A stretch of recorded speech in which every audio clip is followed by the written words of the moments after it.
c'est une collaboration que je tenais à garder dans l'open mic puis qui a été demandée. Ce que je trouve le fun, quand ça vient des auditeurs, on dirait que c'est encore plus trippant que quand c'est juste ton trip à toi, mettons. Là. Donc, on garde Mademoiselle V, qui est conseillère en sexologie, qui jase de 1001 affaires.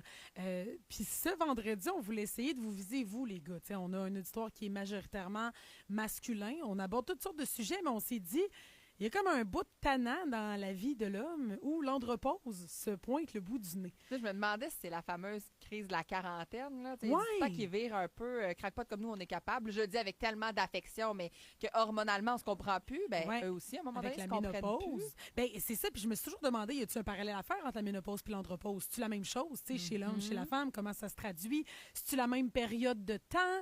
Il y a plein de questions à se poser. Puis ce qui est ironique, c'est que, en même temps, je dis ça, même si c'est la rouge qui avait été l'autre bord du micro à l'âge qu'il y a, il est loin de l'andropause. J'ai tellement ri quand tu as dit ça hier parce que tu as dit on va être 3 femmes pour parler d'andropause. Max dit ouais, je serai pas là. Et toi, tu y répliques ouais, tu servirais à pas grand-chose non, de toute manière. Toute manière. Du haut de tes 23 ans. Ouais, genre, en tout respect, là, Max peut parler d'à peu près n'importe quoi, mais ça, il est loin de le vivre encore. Fait que les auditeurs, on va avoir besoin de vous au 88 971 1021 parce que ce sujet-là vous vise ce matin. Peut-être que vous êtes dedans, peut-être que vous vous apprêtez à le vivre. C'est quoi les symptômes? Comment ça se traduit? Y a-tu des questions qu'il faut que tu te poses? Es-tu désagréable avec le monde autour de toi? T'en rends-tu compte? Oui. Ou à un moment donné, il faut que tu te fasses parler d'andropause pour faire comme ah, OK, c'est ça que je traverse. C'est peut-être ça que j'ai. Puis je faisais le parallèle. OK, on est plein de femmes autour de la table aujourd'hui dans ton open mic, Audrey. Sauf que ils nous agacent tellement avec notre ménopause. Là. Ils la vivent eux aussi. Pas de la même manière, mais ils vivent les effets de... Fait que nous autres aussi, on doit vivre à un moment donné les effets de l'andropause, je peux pas croire. Totalement. Fait que c'est comme un petit bonbon qu'on s'offre en même temps matin parce que là, c'est de vous autres qu'on va rire, OK?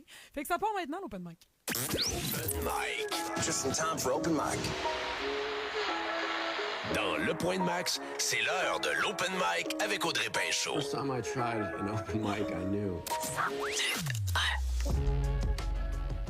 C'est là où on se disait qu'il fallait être branché sur Twitch. Tu sais, il y a des moments où c'est vraiment important de l'être. C'est là. C'est pas mal là. Twitch.tv/BLVD FM parce que c'est une chronique autant visuelle aussi. Oui, je pense que, écoute, la vérité, c'est que je suis entrée ce matin dans la station dans les dernières minutes. Puis j'ai passé tout droit parce que je ne l'ai pas reconnu. Probablement qu'elle m'a entendu dire en ondes hier qu'on était 3 femmes pour parler d'un sujet plutôt masculin. Fait qu'elle a joué le jeu. Je sais pas comment on l'appelle. Non, c'est Gérard. Gérard. Ouais. Je suis bien content d'être là, merci. Sérieusement, là. D'être là. Vous êtes tellement belles, les filles. Colin, vous êtes belles. Hey, vous êtes comme toutes roses. Toutes roses, là. Quand Gary est rose, je suis sûre que quand tu pètes, ça doit sentir les fleurs. Je le souhaite, Gérard. Val, qui s'est prêté au jeu à 100% et qui est franchement bien arrangé aujourd'hui. Je vous invite vraiment à aller sur le Twitch. Ouais, c'est un personnage que je fais souvent sur ma chaîne YouTube. Puis, apprécié, j'imagine. Oui, très apprécié. Je me suis dit qu'aujourd'hui, ça se prêtait à l'exercice. Il fallait bien sortir la chemise LED. Mais évidemment, je ne veux pas parler comme ça tout le long. Je vais reprendre mon sarrau de sexologue pour vous parler de l'andropause. Mais t'as le fait-tu dire, Val, Gérard, que en tant que femme, tu peux pas nécessairement toujours parler des sujets d'hommes. C'est pour ça que tu as adopté ce personnage-là sur tes réseaux? Entre autres, oui. Puis aussi, des fois, je fais des sketchs sur le célibat puis le dating. Fait que c'est le fun de voir toutes sortes de personnages différents, toutes sortes d'hommes qu'on peut s'attendre à rencontrer en tant que femme. J'ai fait le contraire aussi. J'ai fait des personnages femmes de toutes sortes. Je m'amuse, c'est ça. J'ai du fun. Puis je pense que le monde aime ça. Mais c'est un peu différent de ce que je viens faire aujourd'hui. Parce qu'aujourd'hui, c'est plutôt informatif. Mais oui, tu as raison. Je me suis dit, on peut pas être juste des filles. Là. Come on.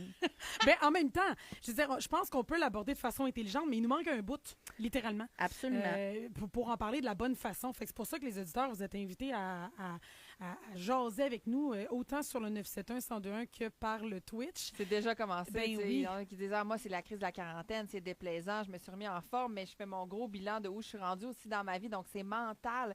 C'est bien, j'ai réussi, mais j'ai eu cette question-là, puis surtout la question, what's next? Oui, parce que tu te demandes après ça, y a-tu d'autres effets, y a-tu autre chose qui s'en vient, y a-tu d'autres grands questionnements, y a-tu d'autres virements hormonaux? L'andropause. Oui. Ce qui est difficile avec l'andropause, là, c'est que contrairement à la ménopause chez la femme, ça s'échelonne sur tellement d'années. c'est tellement progressif qu'on s'en rend pas vraiment compte. C'est plus long chez l'homme que chez la femme? Beaucoup. Ça s'échelonne sur parfois même 5, 6, 7 ans. Des Arrête fois, donc, on perd un minimum de un pourcentage de testostérone par année. J'ai les statistiques tantôt, on va les regarder ensemble, mais on baisse de cette testostérone-là, une petite graine à la fois, ce qui fait qu'on s'en rend pas vraiment compte. Au début, on va pousser le ventre. Là, on dit, ben là, c'est parce que je mange trop de Big Mac. T'sais. Tout simplement. On ne se dit pas que peut-être c'est relié à l'âge. Je suis sûre qu'on se dit une question de génétique et tout ça. Donc, là, après ça, tout d'un coup, ce qui nous amène à consulter souvent, plus d'érection. Ou l'érection est difficile. Ça, là, souvent, c'est pris au sérieux quand ça arrive. Versus la bédaine. Les gars n'aiment pas aller à l'hôpital, mais quand ça lève plus, généralement, ils sont dans la salle d'urgence. Et il y a une foule de symptômes avant celui-là. C'est pour ça que je voulais en parler aujourd'hui, parce que si vous êtes âgé de 40 ans, messieurs, sachez que vous êtes déjà en train de perdre un certain pourcentage de votre testostérone chaque année, ce qui pourrait éventuellement amener à un déficit. Si je vous donne un petit peu la définition scientifique et plate de l'andropause, c'est un déficit androgénétique lié à l'âge, qu'on appelle aussi dans le jargon le DALA. Ça désigne un ensemble de symptômes cliniques et biologiques qui sont liés à une baisse progressive de la production de la testostérone chez l'homme qui est vieillissant. Fait que c'est pas l'équivalent de la ménopause. On peut pas se dire que c'est la même chose, même si les symptômes sont étrangement reliés. Tu veux dire dans le terme de temps, de la chronologie, que c'est bien différent ou c'est dans la baisse complète de cette hormone-là qui, nous, est l'estrogène versus celle de l'homme? Exact. C'est qu'eux, il leur en reste un petit peu et c'est très graduel, alors que nous, c'est très d'un coup. Hein? Une chute drastique. Tout d'un coup. Oui, puis notre corps n'est pas capable de s'adapter à ça. L'homme, lui, a un petit peu plus de temps pour pallier à certains manquements. Il va changer son alimentation, aller récupérer un petit peu d'énergie ici et là. Il a le temps de s'attaquer aux problèmes, alors que nous, souvent, tu sais, paf, là, on remarque les premières chaleurs, puis là, on va voir le médecin, puis là, tout de suite, on est dans ménopause ou en pré-ménopause. On n'a pas vraiment le temps de se revirer de bord, si on veut. Mais tu passes absolument par là dans ta vie. Tu ne l'évites pas, l'andropause.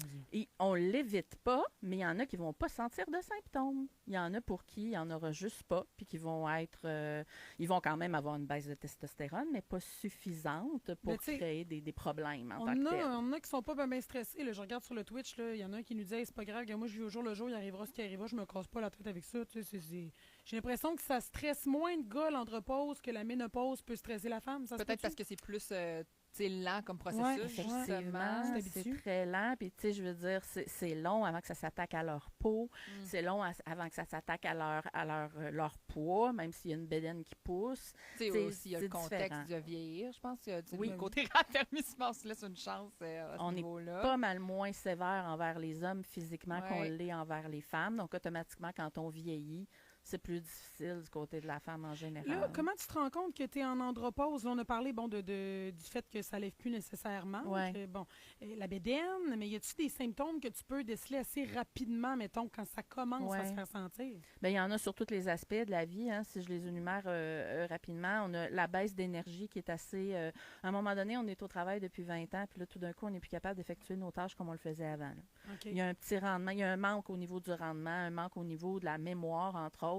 Il y a une diminution de la masse musculaire. Peu importe comment tu work out ta vie, tu ne seras plus capable d'augmenter ta masse musculaire ou tu vas avoir de la difficulté. Fait que de là, la prise de ventre. Surtout, je dirais, les troubles du sommeil. OK? Ça en est un bon. Sinon, au niveau sexuel, comme je disais tantôt, les troubles de l'érection, mais aussi la baisse de libido. Là, tout d'un coup, ça tente moins de faire des galipettes sur le sofa le vendredi soir en venant de la job. C'est tough ça pour un gars, parce que j'ai l'impression que le gars il est plus stable dans sa libido qu'une femme, nous, avec nos hormones, notre cycle, Quand t'es dans la ménopause, là, il paraît, là, t'as un relent physique sexuel important. Fait que, je sais pas si, mettons, t'es dans les mêmes âges, puis t'es avec ton conjoint, puis ça arrive en même temps, t'es complètement en dichotomie, là. Oui, absolument. Mais ça, c'est plutôt rare, par contre. J'entends pas souvent ça, des regains de sexualité à la ménopause. Vois-tu? Moi, j'ai une couple, vous allez me dire, tu as des amies plus vieilles, là, mais il y en a quelques-unes qui me l'ont signifié à quel point, quarantaine en montant, là, t'es comme, tu redeviens à panthère que Ah, mais c'est peut-être... Que tu as été dans la vingtaine ou dans le coin de la ménopause, là. Oui, la ménopause, c'est plus la cinquantaine chez la femme. Avant ça, on va dire 40-45 pour la préménopause. Mais ça ne change rien du fait que la femme à 40 ans a besoin d'un changement dans sa vie, là, en général. Puis les hommes aussi, on parlait de la crise de la quarantaine tantôt, mais chez les hommes, c'est à 50 ans en général. Ils vont virer fou, on va aller s'acheter une Corvette, là, du jour au lendemain. Mais on voit souvent ça, des couples qui se séparent justement à quarantaine, cinquantaine, qui refont leur vie comme s'ils avaient 18-19 ans, puis c'est comme si c'était une prise d'eux, là. Et ça, c'est relié aux symptômes psychologiques. Hein? Il y a l'irritabilité, l'anxiété, la perte de confiance en soi, puis son humeur en dents de scie, mais surtout son besoin de revivre sa jeunesse. Il se sent dépérir un petit peu à l'intérieur, puis là, il y a le goût soudainement de là, la séparation qui arrive souvent, malheureusement, chez les hommes d'un certain âge qui vont renouveler pour un stock plus jeune, même si ça arrive chez la femme aussi, mais c'est plus commun chez l'homme, on va se le dire, malheureusement. Plein de gens qui nous écrivent en ce moment, entre autres quelqu'un qui dit hey, moi j'aimerais quand même ça que j'ai pas l'impression d'être dans la... J'aimerais ça avoir l'impression que je suis dans le couloir de la vie et non dans l'antichambre de la mort. Là. J'ai toujours carburé au projet, au défi, puis là, j'ai perdu l'appétit pour ces challenges-là. Voilà. Hein? Il y a une question qui revient par texto. Est-ce que le fait d'être actif physiquement, ça peut aider à amoindrir les symptômes? Absolument. Et ce qui est le fun avec l'andropause, c'est que c'est la seule ou presque maladie qui est totalement réversible. C'est une maladie? Ben, c'est une condition. C'est une condition de vieillissement. OK? C'est un déficit de testostérone, en fait. Mais ça peut se refaire complètement de par le style de vie, le mode de vie. Complètement, c'est l'exercice. Ce qui est le problématique, surtout à l'andropause, qui va le déclencher, c'est l'obésité. Hein? Si vous avez une bonne bedaine puis que vous continuez de l'entretenir, les chances de tomber dans l'andropause plus sévèrement sont là, c'est important. Alors, si vous êtes capable de renverser ça en faisant de l'exercice, un peu comme le diabète le ferait, par exemple, ça pourrait être génial. Mais évidemment, il y a des circonstances aggravantes à tout ça, là, parce qu'il y en a, entre autres, le tabac et l'alcool sont pas mal un peu... vraiment pas les amis là, de l'andropause. Donc, ça va contribuer à l'augmenter, la sédentarité, donc on le dit, de renverser avec l'exercice. Puis, si vous faites du diabète et vous avez des problèmes cardiaques, bien évidemment que l'andropause risque d'être un petit peu plus rock'n'roll à vivre pour vous. Sauf pour l'entourage. Tu sais, des fois, tu entends des gars dire quand la femme est en ménopause, on est en ménopause, tannant. Est-ce que nous autres, on peut dire ça de notre petite chum à la maison? Bien, je vais te poser une question, OK? Tu as fait l'amour toute ta vie, 10 ans avec le même homme, puis là, du jour au lendemain, il ne bande plus. Tu te poses-tu la question? On a tellement top sur l'estime. Maintenant, je veux pas qu'on verse ça face à celui qui reçoit, là, mais tu te dis, on a vieilli, on est ailleurs, ça fait des années qu'on est ensemble, il ne bande plus. Tu sais, je le prendrais peut-être personnel, la première abord. Voilà. C'est la première réaction émotive, tu sais. Il ne faut pas le prendre personnel, mais c'est normal que ça arrive. Parce que veut pas, tout le reste du temps, c'était correct. Donc, il faut se parler, il faut augmenter la communication entre vous. Puis, si vous êtes capable de vous faire aider par un sexologue, un conseiller en sexologie, un thérapeute, faites-le parce que c'est autant quelque chose qu'on va vivre à deux, la ménopause. Je dis tout le temps aux femmes, faites-vous accompagner de votre homme. C'est quelque chose que vous devez faire main dans la main. Bien, c'est la même chose pour l'andropause. Puis, ça arrive qu'il y a des couples qui vivent les deux en même temps.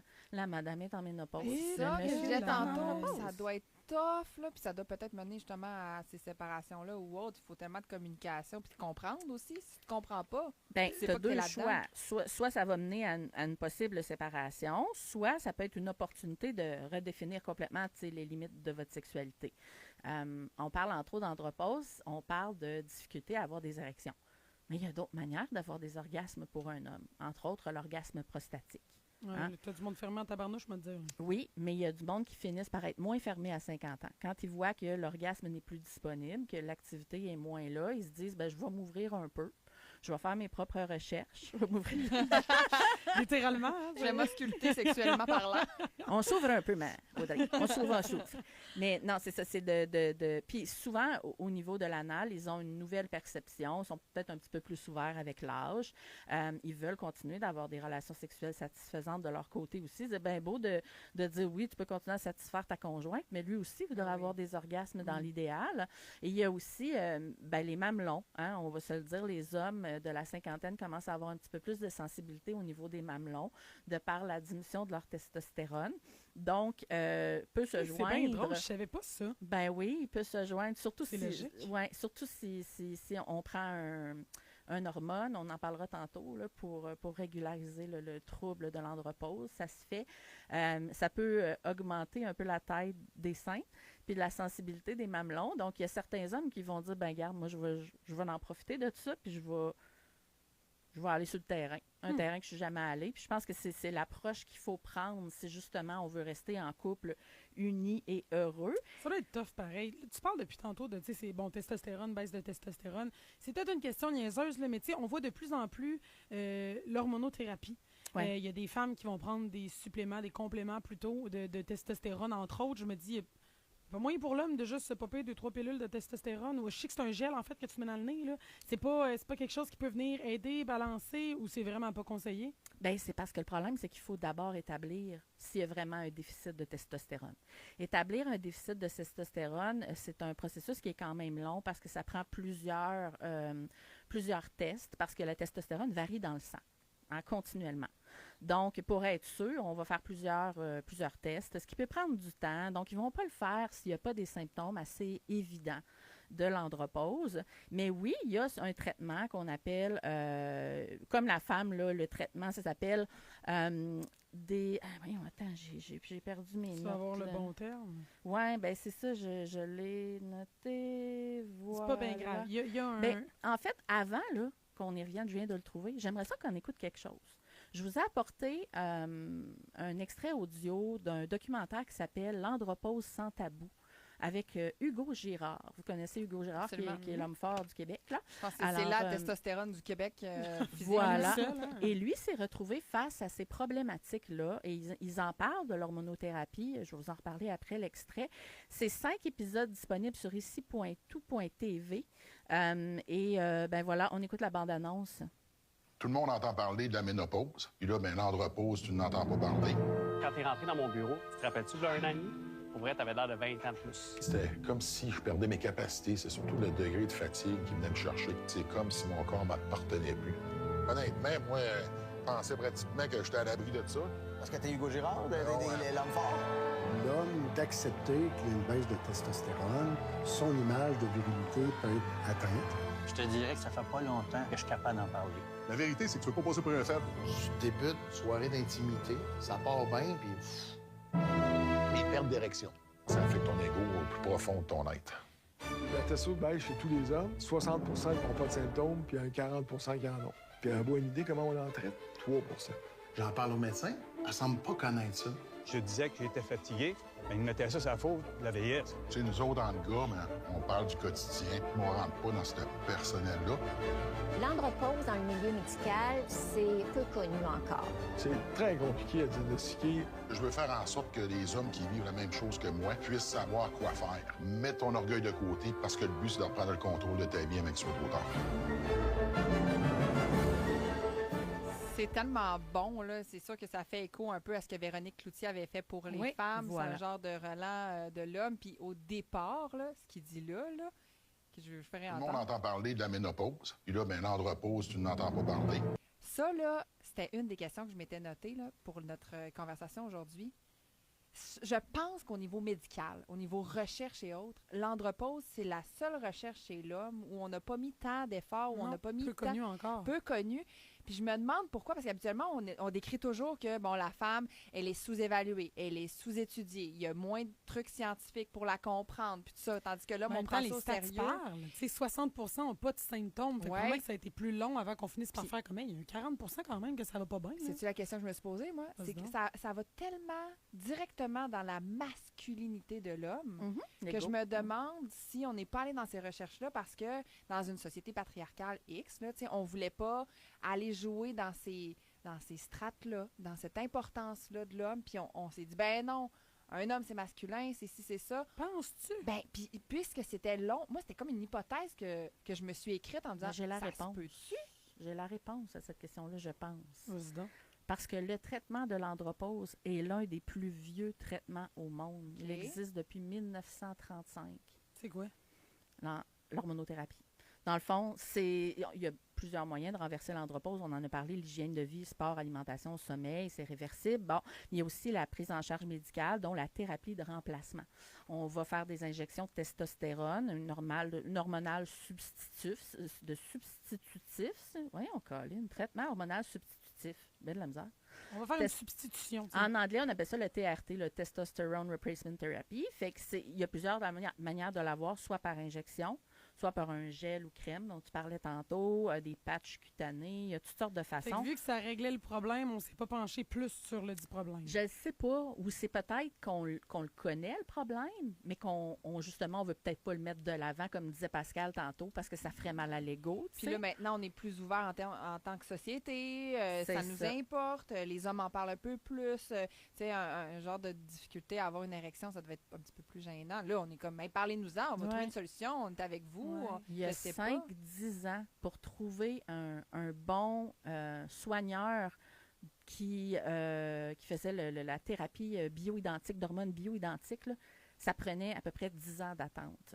Aujourd'hui, c'est plus facile d'en voir. Fait que là, on est en train de commencer à creuser l'andropause. Fait que moi, je dis qu'on en a un 5-10 ans avant d'être capable de dire, moi, je peux aller voir mon médecin puis demander un bilan hormonal, puis il va m'écouter, puis il va le faire, puis il va pas me dire, ben là, c'est parce que tu es rendu vieux.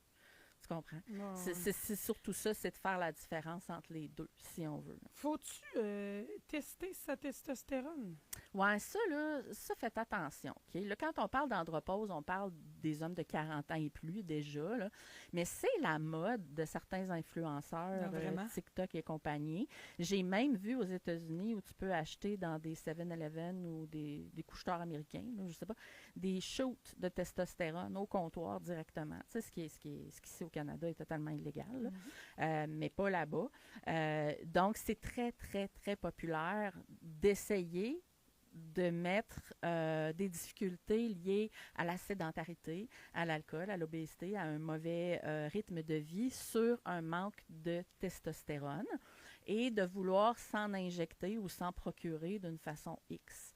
Ne faites pas ça, s'il vous plaît. C'est vraiment pas bon. Hein? N'achetez pas des produits qui ne sont pas recommandés.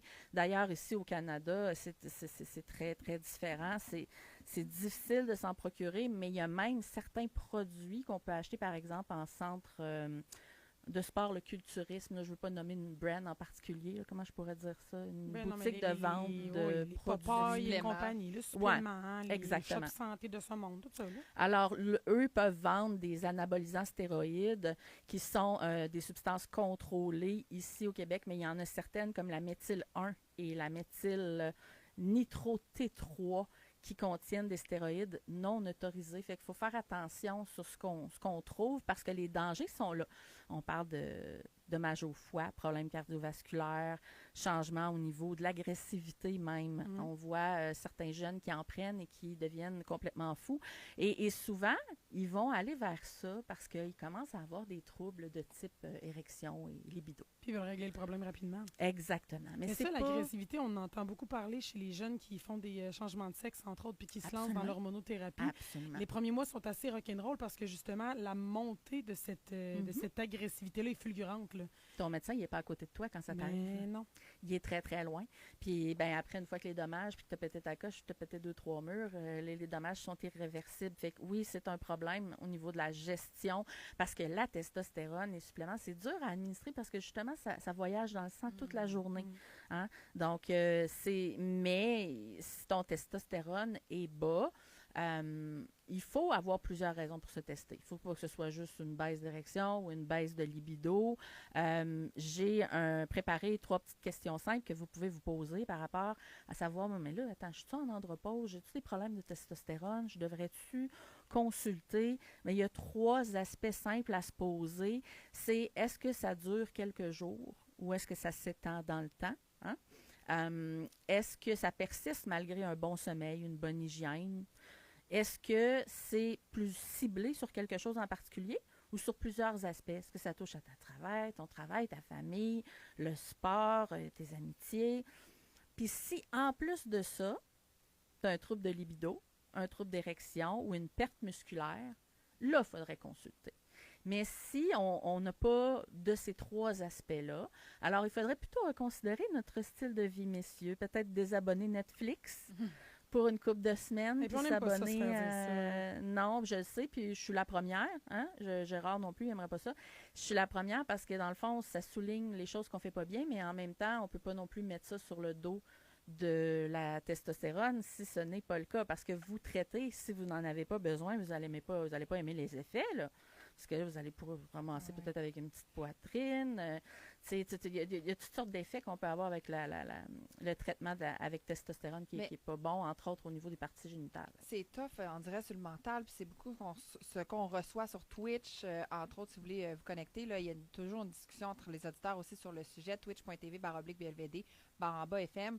Mais tu sais, quelqu'un qui est en train de se confier sur le fait que il y a vraiment de la misère à trouver qu'est-ce qui va le faire sentir en vie utile pour la suite des choses. On parle pas d'idées suicidaires ou rien, mais tu sais, clairement, un genre de revampement mental difficile. Là. Il est prenant, là, ce devoir-là mental qui se donne. Il dit, je mise beaucoup sur le fait qu'un jour, il y a mes enfants qui vont avoir des enfants. Là, ça va peut-être me donner une petite bouffée de vie, me faire sentir à une place importante. Puis il y a des gens qui disent, hey, je connais pas ta vie vraiment, mais t'es important pour nous. Puis il y en a qui continuent de se confier, puis qui disent, une belle communauté. Ouais, c'est ça, puis qui se disent, ben on est peut-être dû pour se parler. Puis il y a Philippe, entre autres, qui nous écoute puis qui écrit au 88 971 101 puis qui dit, nous autres, dans notre gang de gars, on a comme revampé les choses. Puis maintenant, on parle beaucoup de nos vies de couple, nos vies sexuelles.